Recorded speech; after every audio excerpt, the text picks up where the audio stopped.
Eu queria falar sobre a questão das hepatites e a forma como os governos do mundo enfrentam as hepatites. Na verdade, 4.000 pessoas morrem por dia dessa doença. Porque é uma doença, estamos falando da hepatite B e da hepatite C.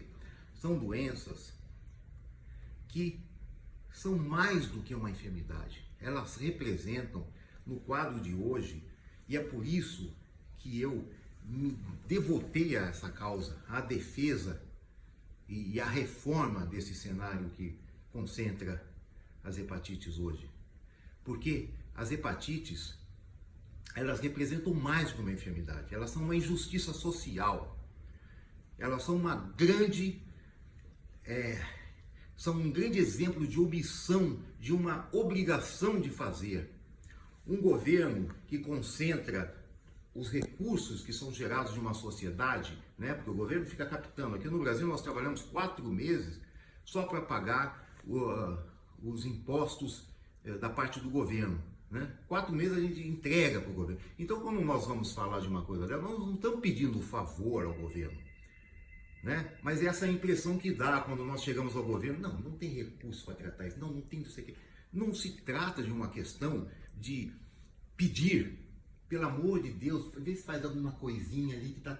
Isso é obrigação. Agora, quando tem uma doença estourando, uma epidemia, um ebola, uma febre, não sei o quê, o governo vai, lógico, evidente, ele às vezes não vai voluntariamente, mas acaba indo e fazendo a parte dele.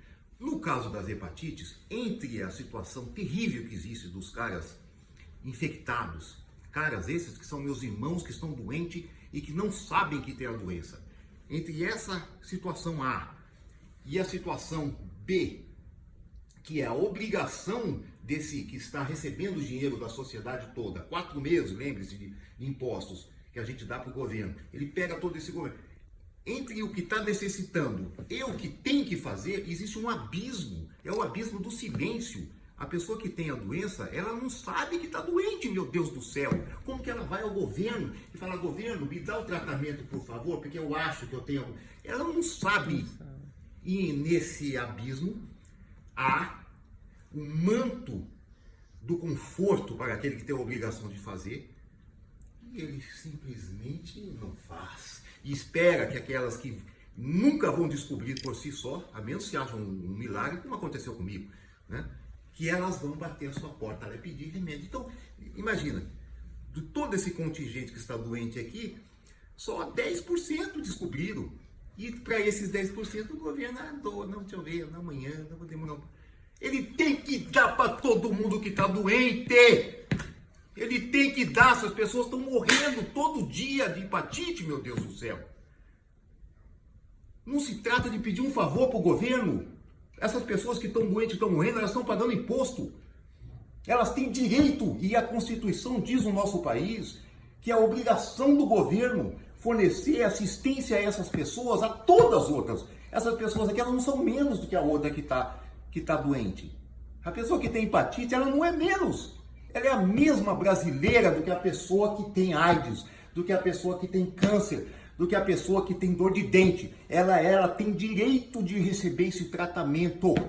E o governo tem a obrigação de dar esse tratamento. Nós vamos pedir ao governo que dê esse tratamento. Mas se ele não der o tratamento, nós vamos pedir ao judiciário que exija do governo que ele faça. Obrigação de fazer.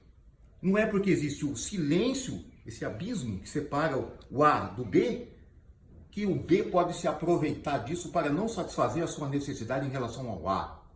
Isso é omissão, é covardia, é um crime e é uma desumanidade. Eu, enquanto vivo, eu vou fazer para que isso seja interrompido, refeito, reordenado e seja finalmente resolvido.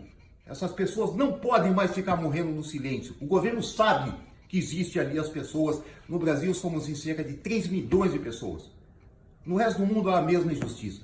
Mas no Brasil, que nós estamos aqui, pelo menos aqui, isso não vai continuar assim.